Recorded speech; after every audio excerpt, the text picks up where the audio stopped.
7 guys who sell out stadiums in minutes, break every record in music history, and smile through it all? But what happens when the cameras stop rolling? What battles did BTS fight behind closed doors that ARMY never saw coming? From dangerous diets that nearly destroyed careers to confessions of depression that shook an entire industry? These are the verified, real struggles they hid behind perfection. Let's get into it. Number 7. The Silent War with Self-Worth. Jin. Kim Seok-jin never planned to become a K-pop idol. In 2011, a big-hit entertainment casting manager spotted him stepping off a bus near Konkuk University in Seoul, where he was studying acting and film. That single moment on the street changed the entire direction of his life. But here is the part nobody talks about. When Jin walked into that practice room for the first time, he had absolutely zero training in singing and zero training in dancing. None.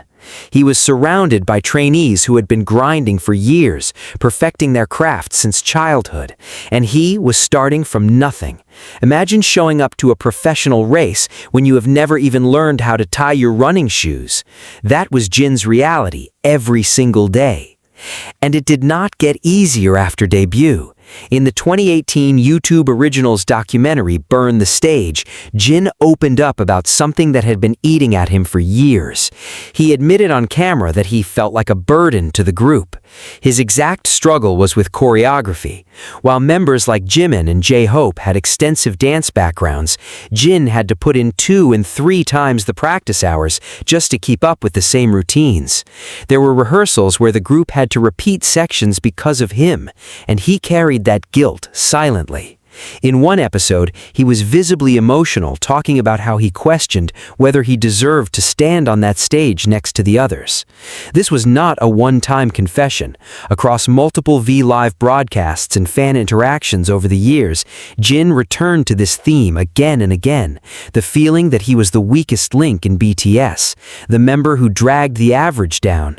And what makes this hit harder is that he is the oldest.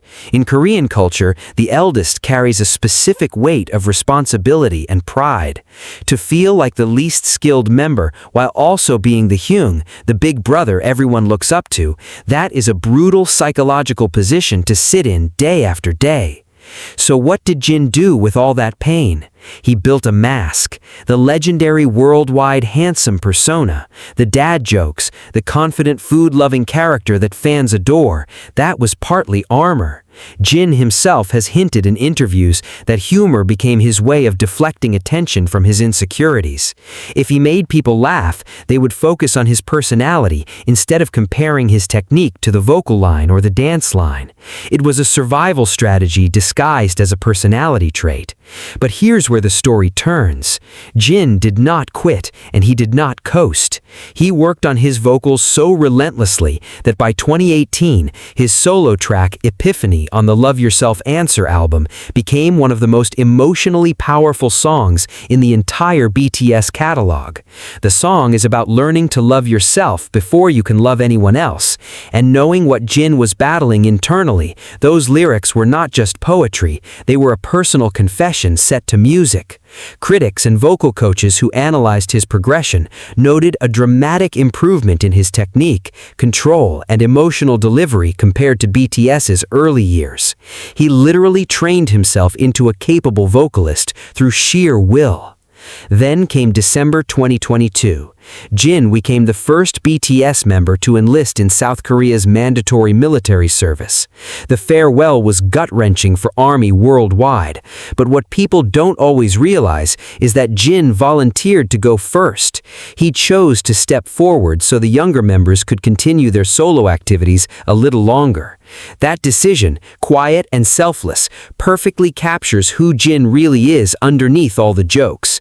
Someone who spent years believing he wasn't good enough and yet consistently put the group before himself without asking for recognition.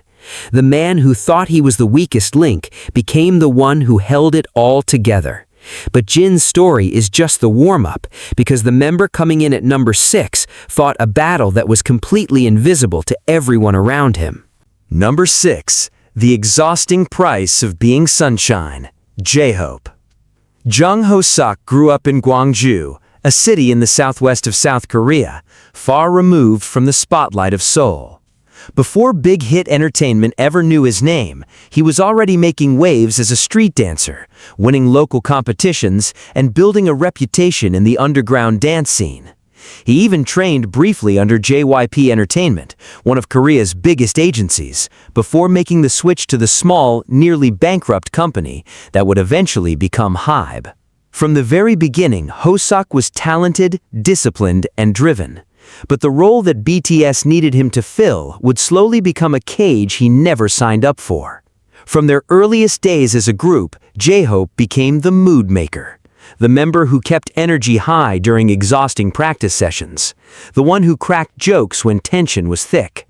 The human battery that recharged everyone else. Fans loved it. The label leaned into it, and over time, being happy stopped being something J-Hope felt and became something J-Hope owed. That is an enormous difference, and it is one that almost nobody noticed for years. In the Burn the Stage documentary, the mask slipped. J-Hope admitted on camera that maintaining that energy was draining. There were moments backstage, away from fans and cameras, where he was running on empty, but still felt obligated to perform the role of the cheerful one, because the group depended on it. He described the pressure of knowing that if he was down, the mood of the entire group would collapse. 6 other members and an entire staff looked to him as the emotional anchor, and he could never afford to sink. Think about that. Every single bad day, every moment of doubt, every wave of anxiety had to be swallowed and replaced with a smile, because that was his job within the group dynamic. And this was not a small internal struggle. J-Hope has spoken in various interviews and fan communications about dealing with genuine anxiety. Not just nervousness before a big show, but a persistent undercurrent of worry that lived beneath the bright exterior. He carried the fear of not being enough, of the group failing, of letting people down, all while being the person everyone else leaned on when they felt those exact same fears. He was the therapist who was never allowed to have a therapist moment of his own. What makes this even striking is that there was a real point during the trainee period where J-Hope nearly left BTS entirely. This has been confirmed by multiple members over the years. The pressure, the uncertainty of debuting with a tiny company that had no guaranteed future, and the emotional toll of constantly giving, it almost broke him before the group even started. The other members, particularly RM and Suga, have spoken about convincing him to stay. If that conversation had gone differently, BTS, as the world knows it, would simply not exist. Years later, J-Hope finally let the world see the other side. His 2022 album, Jack in the Box, was a deliberate shattering of the sunshine image. The lead track, More, was not bright, not cheerful, not hopeful in the way fans expected. It was aggressive, restless, and hungry. The lyrics expressed a desire to break free from the box, literally the Jack-in-the-Box metaphor, that the industry and even fans had locked him inside. He was telling the world that he was more than one emotion, more than one function, more than the role he had been performing for nearly a decade. Then came Lollapalooza 2022 in Chicago. J-Hope became the first South Korean artist to headline a main stage at a major American music festival. Standing in front of 100,000 people, he delivered a performance that was raw, powerful, and unapologetically complex. It was proof that the man behind the sunshine had depth that the world had barely scratched. He spent years making sure everyone around him was okay, while quietly falling apart inside. But if you think that is heavy, wait until you hear what the next member on this list endured. A childhood so tough, it shaped everything he became. Number 5. The boy from the farm nobody was supposed to know. V. Kim Tae-young did not grow up in the glittering metropolis of Seoul. He did not come from a family with connections to the entertainment industry. He grew up in Gochang, a small rural farming village in South Gyeongsang Province, surrounded by rice fields and mountains, about as far from the K-pop spotlight as you can physically get in South Korea. His family made their living from agriculture, and money was not something that flowed freely in that household. While other future idols were attending expensive vocal academies and dance schools in the city, Taehyung was living a countryside life, where the idea of becoming a performer was not just unlikely, it was almost absurd. He spent a significant part of his childhood being raised by his grandmother while his parents worked. He's spoken about this in several interviews over the years, describing a childhood that was warm in love but limited in resources. His grandmother played a central role in shaping who he became, and his deep emotional attachment to family is something that traces directly back to those years in Gyeochang. But growing up in a small town also meant growing up feeling like an outsider. Taehyung has described himself as different from the people around him, someone whose thoughts and behavior did not always match what others expected. That sense of not quite fitting in would follow him all the way to Seoul. Here is where his story takes one of the most unlikely turns in K-pop history. Taehyung did not go to the big hit entertainment audition in Daegu to become an idol. He went to support his friend who was auditioning. He was literally there as a spectator, but a big hit staff member saw something in him and encouraged him to try out. He auditioned almost on impulse, and he passed. His friend, the one who was actually supposed to be there, did not. That single, unplanned moment redirected his entire life, and it sits at the foundation of everything BTS became. Without that random staff member's instinct, the group's lineup would have been completely different. But making it through the audition did not mean Taehyung was immediately embraced. Big Hit made the unusual decision to keep him as a hidden member before the group's debut in June 2013. While the other 6 members were being introduced to the public through blog posts and social media content, building early fan bases and establishing their identities, Taehyung was kept in the shadows. He trained alongside everyone else, but existed as a ghost to the outside world. He was not revealed as a BTS member until right before debut. Imagine working just as hard as everyone around you, pouring the same hours into practice, enduring the same exhaustion, but being told that the public is not allowed to know you exist yet. That kind of invisibility during such a formative period leaves a mark. After debut, a different challenge emerged. Taehyung's naturally eccentric personality, his spontaneous behavior, his unique way of thinking, his unexpected reactions, got labeled by fans and media as four-dimensional, a term used in Korea to describe someone who operates on a different wavelength than everyone else.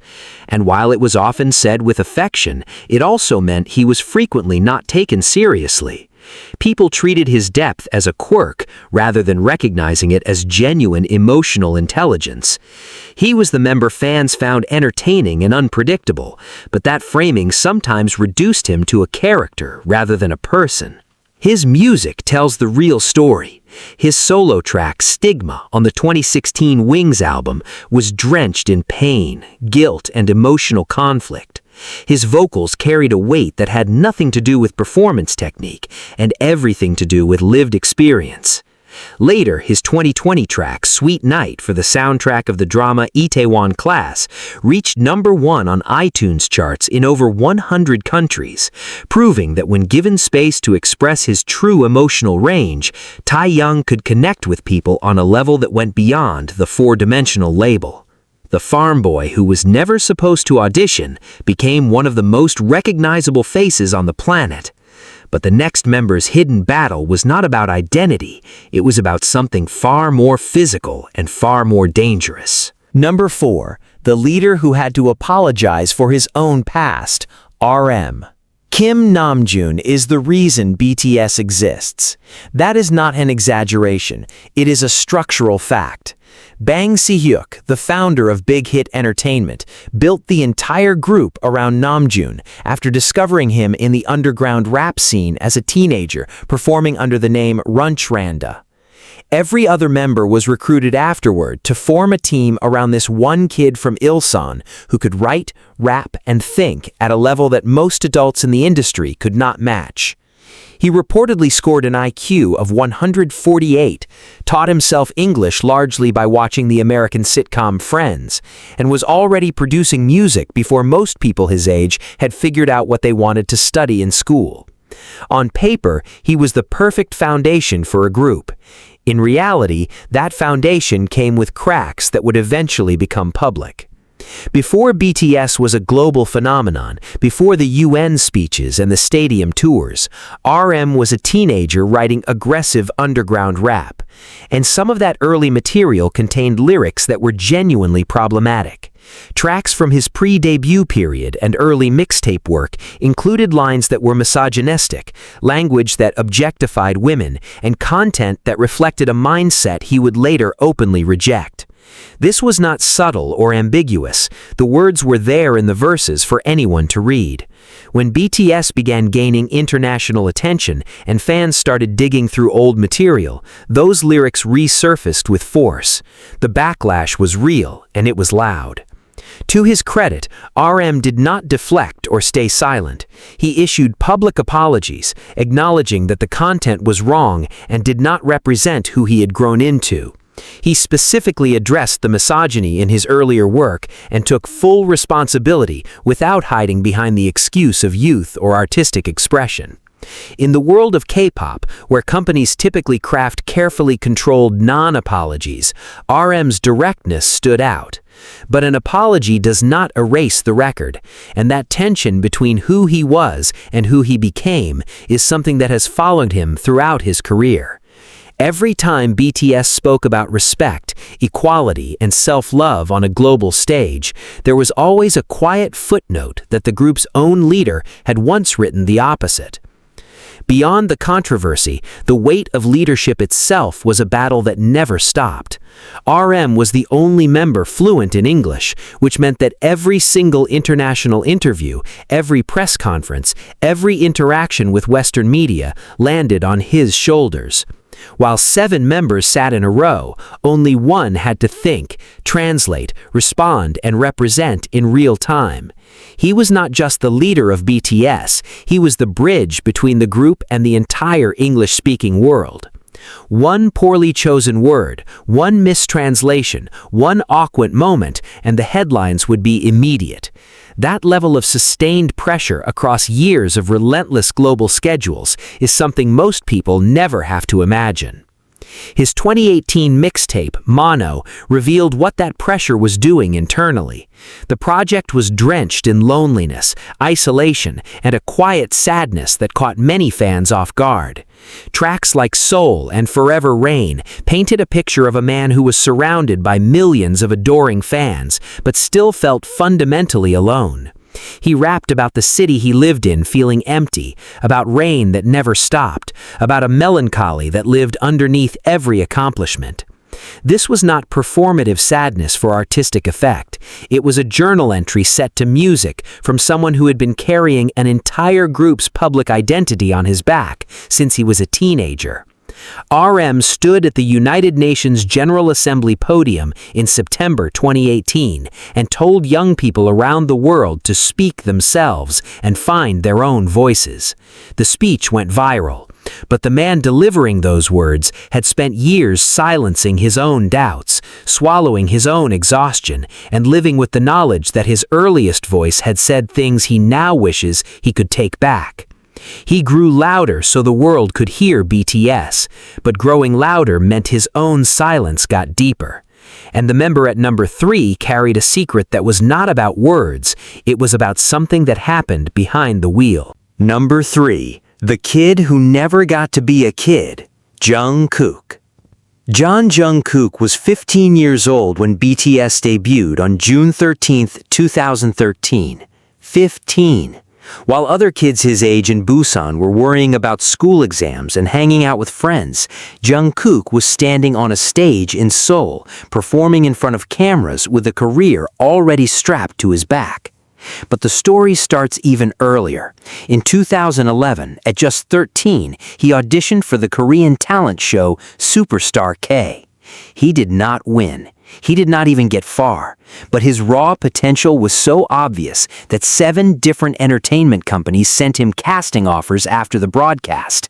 7 agencies wanted this kid. He chose Big Hit Entertainment, the smallest and most financially unstable option, because he watched RM rehearse and was inspired. A 13-year-old made a gut decision that would reshape the entire global music industry.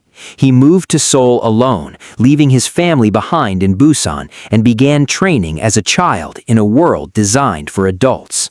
That decision gave the world the Golden Maknae, the youngest member who appeared to be supernaturally good at everything: singing, dancing, drawing, athletics, video editing.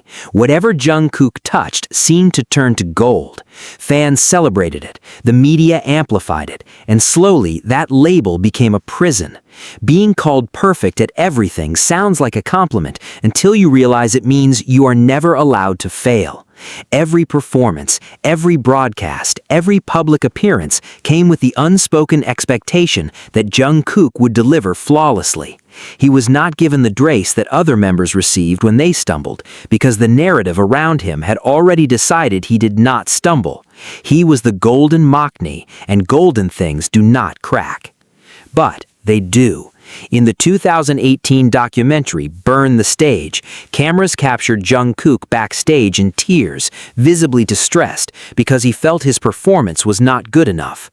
This was during a world tour, in front of thousands of fans who would have said he was incredible. It did not matter. The standard he held himself to was beyond what any audience demanded, because the pressure was not coming from the crowd, it was coming from inside. He had internalized the myth of his own perfection so deeply that anything short of flawless felt like personal failure. He was barely in his 20s, and he was already living under a weight that most performers never experience in an entire career. Then came November 2019, and the story shifted from internal struggles to a public incident. Jungkook was involved in a car accident in Hannam-dong area of Seoul. He collided with a taxi after violating traffic regulations. He was not under the influence of alcohol, but he was at fault, and the Seoul police booked him for negligence under the Road Traffic Act. Big Hit Entertainment confirmed the incident publicly. Jungkook reached a settlement with the taxi driver, and the case was closed without prosecution. But in the world of K-pop, where idols are held to almost impossible standards of conduct, even a minor traffic accident becomes a national news event. For someone who had been branded as the perfect member since childhood, this was the first major crack in the public image, and the scrutiny was intense.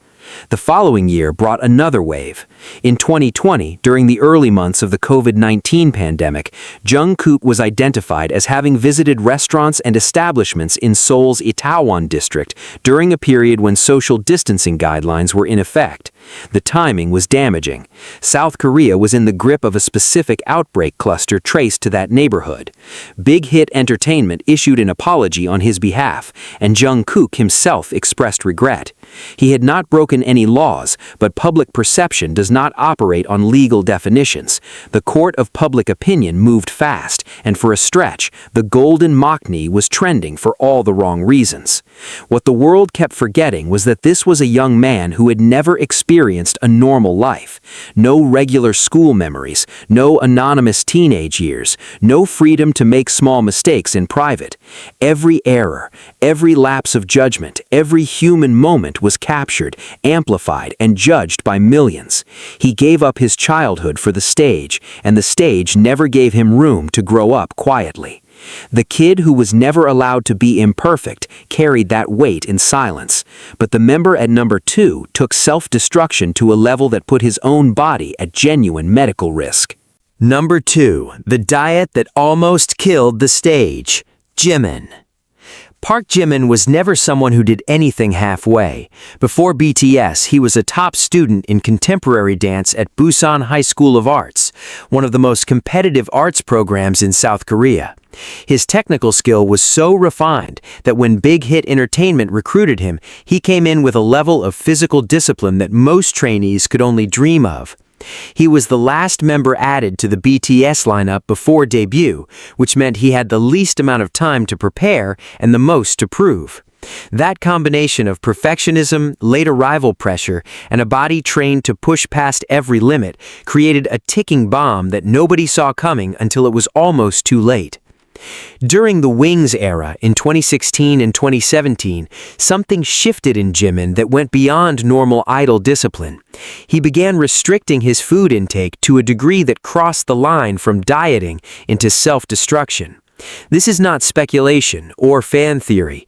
Jimin himself has admitted in multiple interviews and on camera that he would eat only one meal a day and sometimes skip eating entirely for extended stretches. In one widely cited V-Live broadcast, he confessed that he once went approximately 10 days on an extremely restricted intake, pushing his body to a point where basic function became difficult. He was performing some of the most physically demanding choreography in K-pop while running on virtually no fuel. The math does not work, and his body knew it, even when his mind refused to listen. The consequences were visible, and they were frightening. Jimin fainted multiple times during this period. Not a graceful wobble or a brief dizzy spell, actual collapses that left the people around him terrified. In the Burn the Stage documentary, this was not hidden. Cameras captured the reality of a performer whose body was shutting down while he continued to demand more from it. Fellow members openly expressed their concern. Jin and RM in particular have spoken about trying to get Jimin to eat, about watching him refuse food, about the helplessness of seeing someone you care about damage themselves in pursuit of an image that was never necessary in the first place. And that is the critical detail. None of this was necessary. Jimin was already widely regarded by fans, choreographers, and industry professionals as one of the most captivating performers in all of K-pop. His movement, his stage presence, his ability to convey emotion through dance was exceptional. But what he saw when he looked in the mirror was something entirely different. He has talked about feeling that his face was too round, that his body was not lean enough, that he did not look the way a K-pop idol was supposed to look on screen.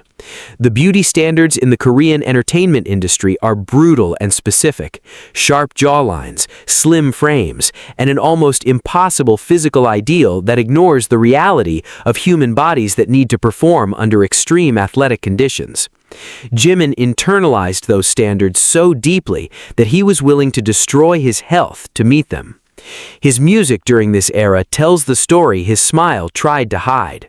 His solo track, Lie, on the Wings album, is a haunting piece about being trapped in deception, about an anxiety so deep it feels like drowning. The choreography for Lie was physically grueling, which is darkly ironic, given that the person performing it was barely eating enough to stand. Later, in 2018, he released Promise on SoundCloud, a gentle, self-written song about holding on and choosing to live despite the darkness. It became the fastest track to reach 100 million streams on the platform at the time. Fans embraced it as a beautiful song, but those who understood what Jimin had gone through recognized it for what it truly was, a letter from someone who had walked dangerously close to a cliff and was telling himself and others that stepping back was possible.